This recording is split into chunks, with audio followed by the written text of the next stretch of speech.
First, let me say that every time there's a transition, there's a lot of apprehension, and I would like to put everybody's mind at ease. The former mayor Jake Day and I have had 9 years together, meeting every Tuesday morning and talking about what's coming up.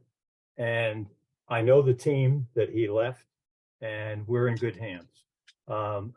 My job is really to steer the ship, but the people we have that are actually doing the work on a daily basis are the ones that are putting it up for the city, and they're doing a great job. So the transition and the apprehension, I don't think should be there.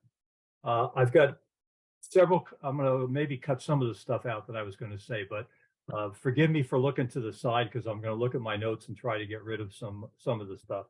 But the topics I'd like to talk about for sure are public safety, Vision Zero, Here is Home, economic growth, and if we have time to talk at the end about access to government. First, let me say that we're having the same national challenges that most of the nation is going through right now. And just to give you some statistics, and the same thing, I won't give you the fire statistics, I'll give you the police statistics first, but they're similar. We have 13 sworn officer vacancies in our department, and we're not that big. 78% of police agencies are having recruiting problems, and that's an issue. There's been since COVID, there's been a 45% increase in retirements. So that puts a lot of stress on the individuals that are left. And then the final thing, which applies again to fire department as well, so I won't go over the stats, but we're being poached. And what I mean by that is we do a tremendous number of calls. Let me give you the instance on the fire side so I can balance it out. This year, we're going to receive 15,000 calls in the city of Salisbury. 15,000 calls. So what happens is people see that, and when they're working their 12-hour shifts, they're never in the firehouse. They're always on the road. And so they're very, very busy. And we're being poached by people like Worcester County, Ocean City. They're paying $20,000 to start, higher than our firemen. And not only that, but you know how during the wintertime and during really any time, they're not running 15,000 calls a year. So if you look at it, and guys can make $20,000 more to start and have less calls and more time to relax. That's the poaching issue that we're dealing with. And we're dealing with that both on fire and police, and that's a concern. So what do? We need to evolve, and there's two ways that we've tried. Let me talk about the fire department first. Have you guys heard about the SWIFT program? Nod. You can nod. Most people don't know. Let me tell you about the SWIFT program. The SWIFT program is designed for people that use 911 that shouldn't be using 911. It's for non-emergency stuff. And we used to call them, when I was a fireman, we used to call them frequent flyers. And I could tell you that when my pager went off and the address was given for the call, I could tell right away, oh, I know who that is. I know what their problem's going to be, etc. So what we did, it's David Fippin's idea, who is a fireman. We have an EMT or an EMS person and a nurse practitioner in a suburban that goes to those houses that we know are ones that they forgot their meds. They have no way of getting to pick up their meds. They have an issue. They're lonely, believe it or not. We have people to call for an ambulance just so they can talk to somebody. And that's a terrible thing that we have to do that, and they're in that position. But that's a fact that we have to live with. So what they do is once you get on the list, then the EMS don't just answer when they have a call. they'll go and visit them once a month and say, how are you doing? You got your meds, you have all these things. And that has cut down on a number of calls for where an ambulance or an ambulance plus a fire engine has to go out during a call, which makes it available. Not only that, but it saves money. The first year of SWIFT, we saved the taxpayers $249,000 just by doing that one program. So now what we've done, we've copied that program and put it in the police department with a co-responder model. And Megan knows of this thing. We actually put a clinical person who's on call so that if you have a person who has an issue, and I'm not saying they're necessarily frequent flyers in this case, but if they have an issue and it's not a police issue, let's say they have a mental issue or they're struggling with something, then we bring the co-responder with them, and then the police can go on and do their policing and their community policing. So it's the same theory about it, where people who don't really need a police officer, they're available now because we have a co-responder going with an officer. And that's worked out very well. So let me talk and switch for a second to Vision Zero. Vision Zero is essentially we start off with a statement: every life matters. Every life matters. We're going to focus in my administration on crosswalks, sidewalks, ADA entries, and traffic calming. And the reason we do that, and I'll give you some data points that could help us. I was shocked when I saw this. 21% of our residents don't have cars. 21% of our residents don't have cars. So we have to make sure that they have a safe place to walk and cross streets and everything else. So we're going to spend time talking about those things and actually finishing them. And I made a joke before. It's not a joke, but bike lanes are a part of Vision Zero, and I'll tell you why. The way the bike lanes are, you have to pay attention, and you have to go slow. It's another version of the speed bump, and it's really interesting. I'll tell you, because when I was on the council for almost 8 years, 8 years, a little under 8 years, and when I got on the council, Meg took my place on the council. When I was first on the council and through my entire time there for the first 4 years, the biggest complaints I got from the citizens were, what are you going to do about speeding on College Avenue, Camden Avenue, South Boulevard? And Meg knows all these, just in my district.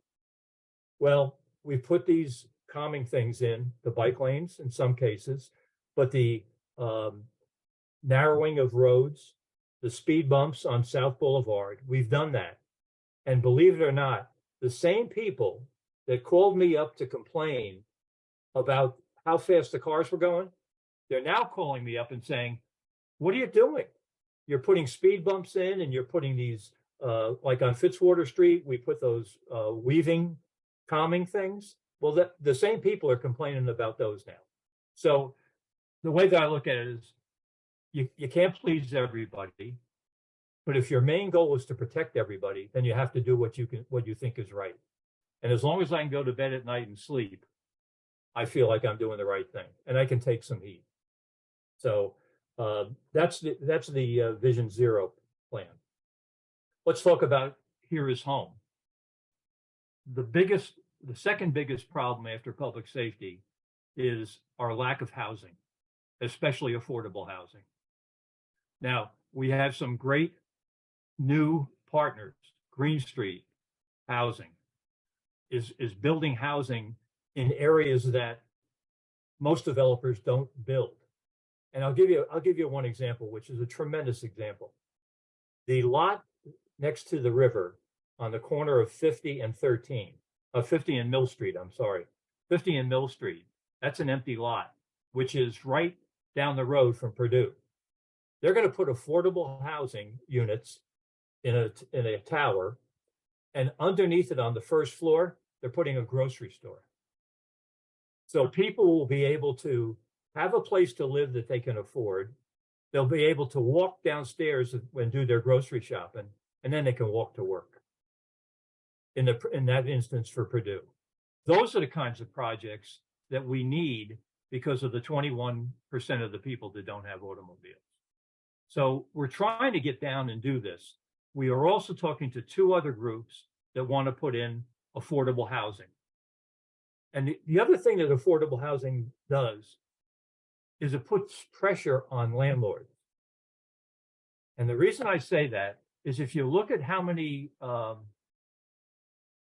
landlords we have and how many apartments we have, they can charge whatever they want because there's no competition. Competition is good because what it does is it forces people to, wait a minute now, I have, let's say, 1,000 new apartments. Well, then you've got a competition, and competition does and always has dropped the prices down because they want to keep their places filled. So that's another thing that we're doing. On the Here is Home as well, we took a chance. Well, it wasn't really a chance. It was a conscientious effort to waive fees for developers. Now, what does that do for developers? Obviously, that's money up front that they don't have to pay, and they can do it later on.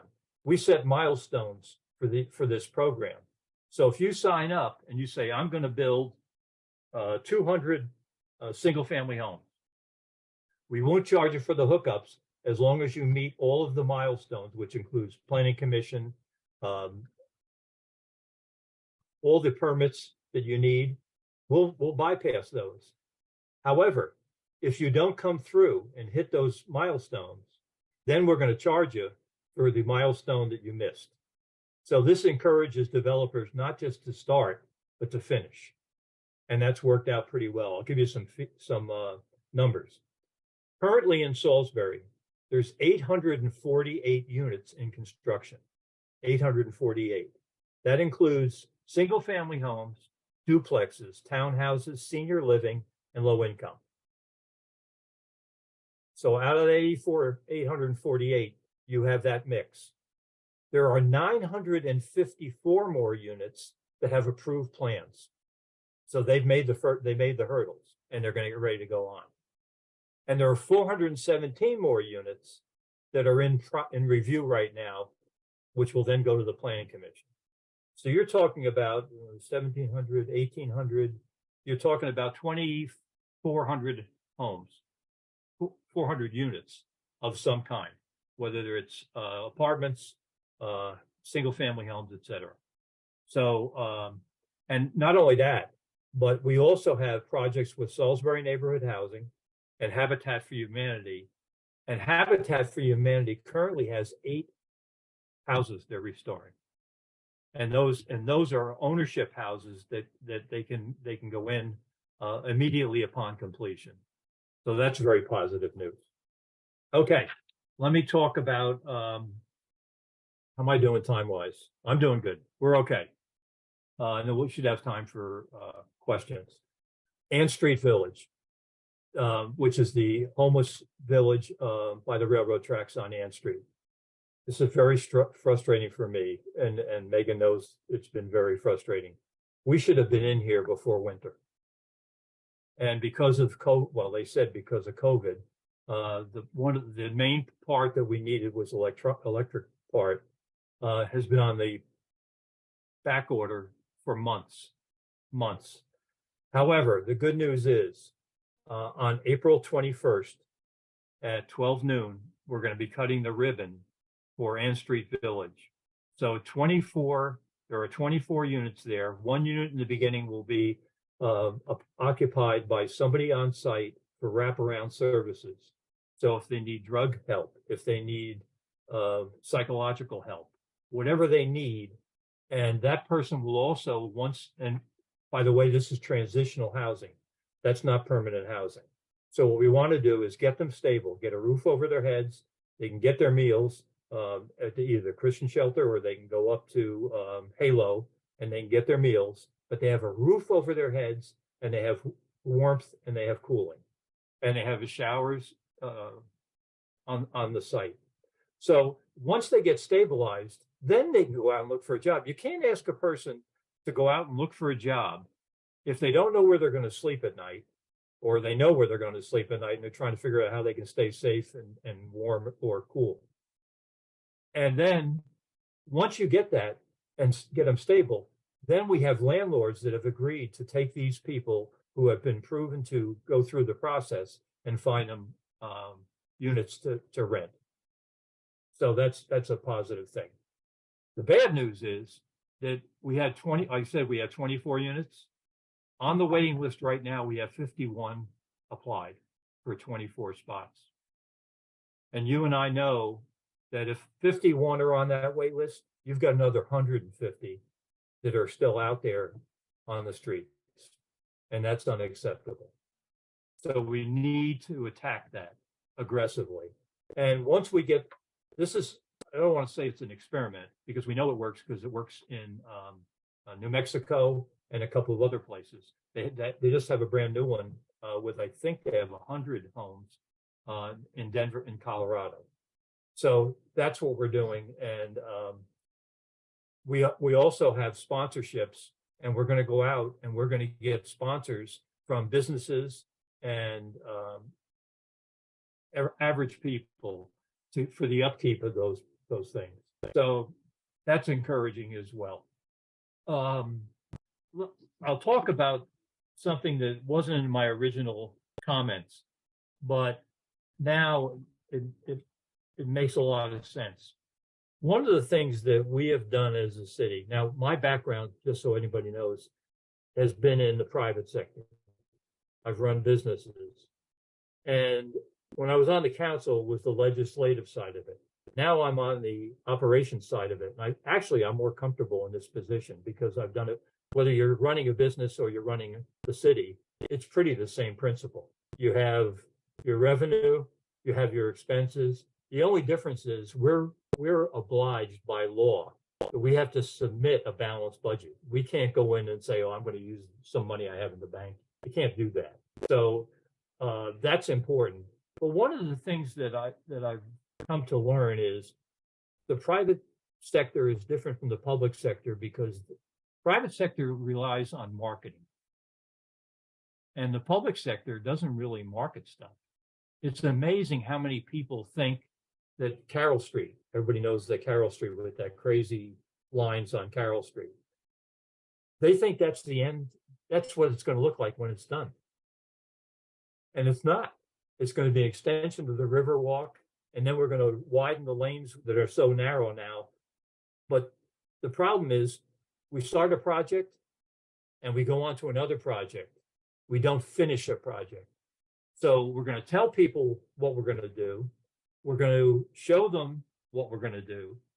And then we're going to show them what the end game is so that they know that, hey, that's going to be a Riverwalk. Now I understand why they have all these things, because the construction crew, but then also we have to make the construction happen.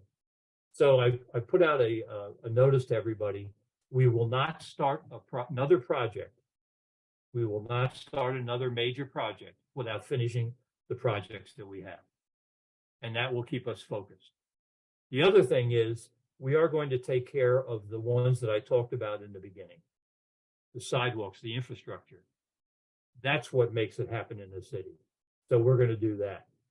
So you'll see more marketing and more knowledge going out into to the public. The last thing that I'll tell you about is when I got on the council, I don't know if you remember what the councils were like before, but the main thing I ran on was civility on the council.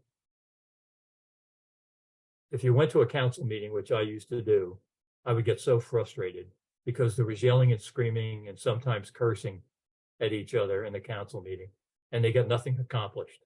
So we have done that, and the current council is the same way, and that makes for good dialogue. And I think that's one of the things why we've had the successes we've had, because we've had a good relationship between the city council and the mayor's office. So that's pretty much what I have. I'll be glad to answer any questions. I know I try to cover a lot in a short period of time, but I'll be happy to answer any questions. Thank you again for your time, Mayor Heath. I always have questions.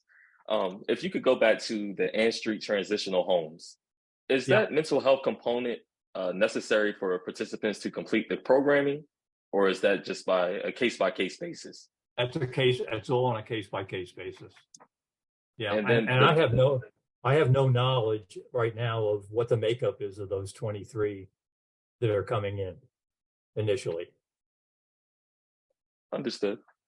And since this is a transitional program, is there a length of time that participants are given to complete what's necessary to move into their own housing? Well, that's why we'll have the people who run those wraparound services will make that determination. However, it's not limitless. If someone doesn't follow the rules, they would be asked to leave and then make room for somebody else. And that's difficult to do, but if the purpose is to get them whole and get them stable and then get them a job and then get them in their own place to live. So when you talk about helping the citizens find jobs, is that also available to citizens that aren't taking part in the program?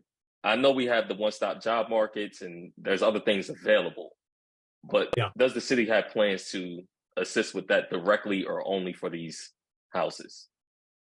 It's very difficult to do it on a citywide basis for the general public. I was at the reentry program today at the library. They had a reentry program that they had Warwick Community College, Vehicles for Change. They probably had 14 or 15 different things where, like Vehicles for Change, they're coming out of an institution, a jail or another facility, and they want to work. Mm-hmm. And so that's the kind of things, the initiatives that we need and we would support. We support, and Megan knows, we support with grants, helping people write grants. We have contacts with Community Foundation at Eastern Shore and the like. I gave a talk at Lower Shore, what used to be the Lower Shore Clinic, and they have training. We also do it for Lower Shore Enterprises, which is people with disabilities, and we write support letters for them. So yeah, we're limited to what we can do, Tyler, but we will do everything we can to make it a smooth transition. All right, and one last question for me, because I know I'm hogging your time, Mary. No, you brought up I'm okay. All right. You brought up an alarming statistic earlier in the conversation when you said 21% of our residents do not own vehicles. Right. And that brings into my mind the thought of public transportation. Are we working on that within the city? I know that's a major task, but we looked at it. We actually had 5 buses donated to us from the state. But when you sit down and you try to say, how am I going to run a transportation business in a city that has flexible income? And it goes back to the same principle. Can I make it work? Do I have enough revenue coming in to match the expenses of doing that?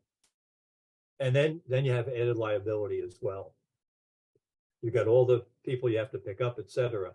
So you hit the nail on the head. We need something more than shore transit.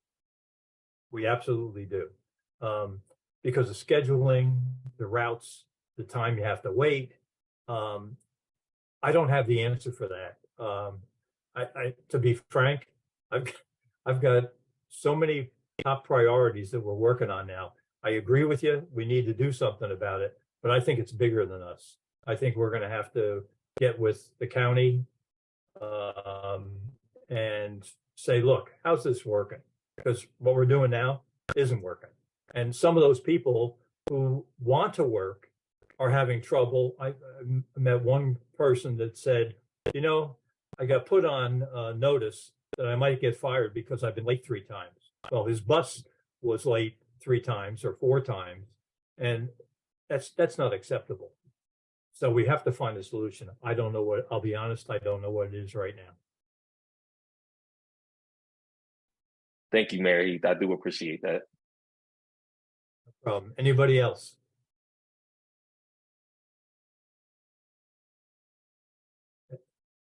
I couldn't have been that good. My wife tells me I can't do that. I see you every Well, Monday. I can ask you those yes, questions true. on Mondays. That's true.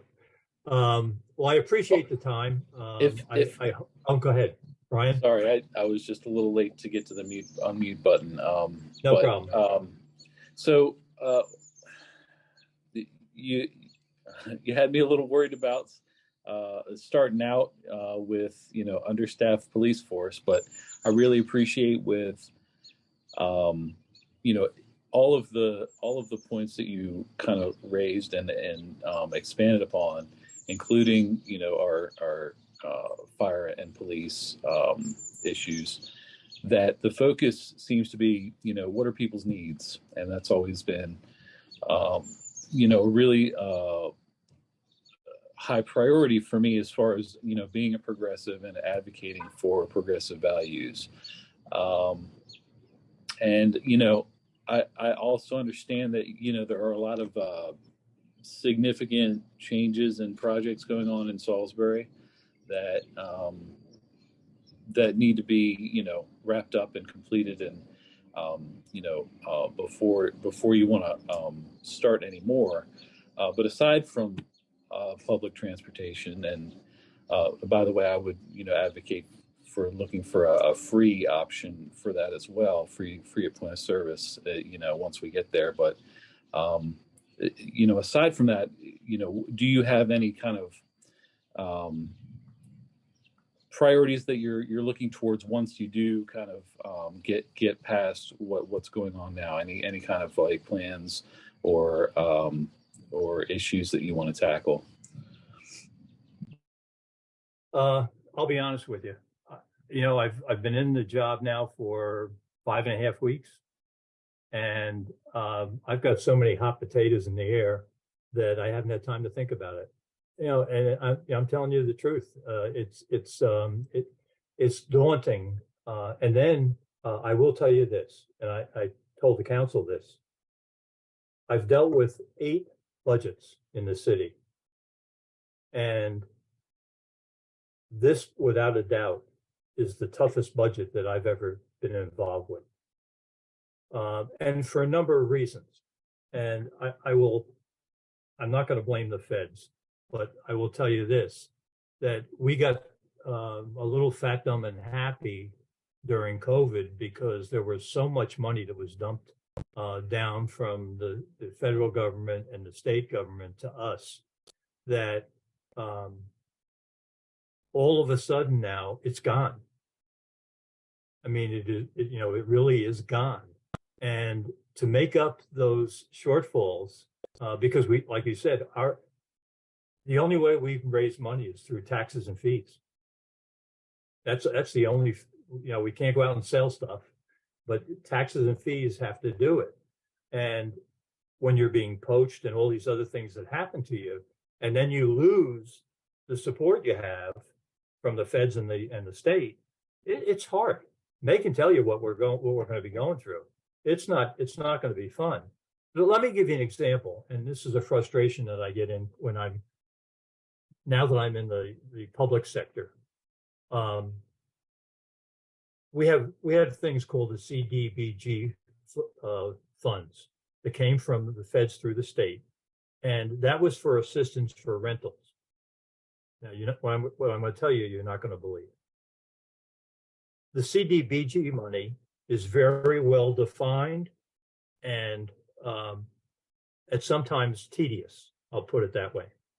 However, when the ARP money came down, it was like a half a page thing you had to fill out, and bang, you got your assistance.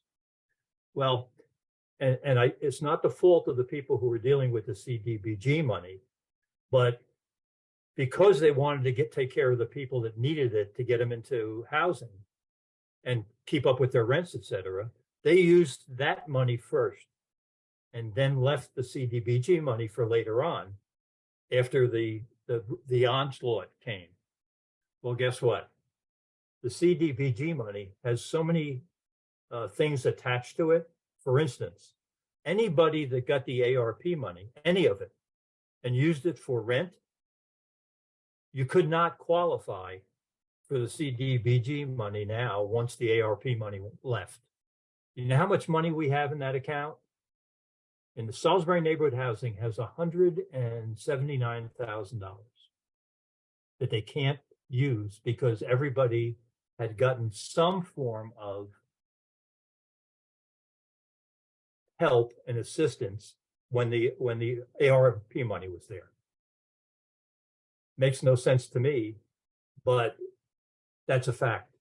And it's a shame because there's still people, the people didn't all of a sudden get rich after COVID. The same people have the same issues, but their restrictions are so, I'll be polite, restrictive. I'll leave it at that. You can make up your own minds, but yeah, so that's a frustration part of it. In business, that doesn't happen. You get together and you say, we have this need. Do we have the money? Yes. All right, go do it. And you don't have that in the public sector. Does that answer your question, Ryan? I hope a little. Yeah, I appreciate it. I'm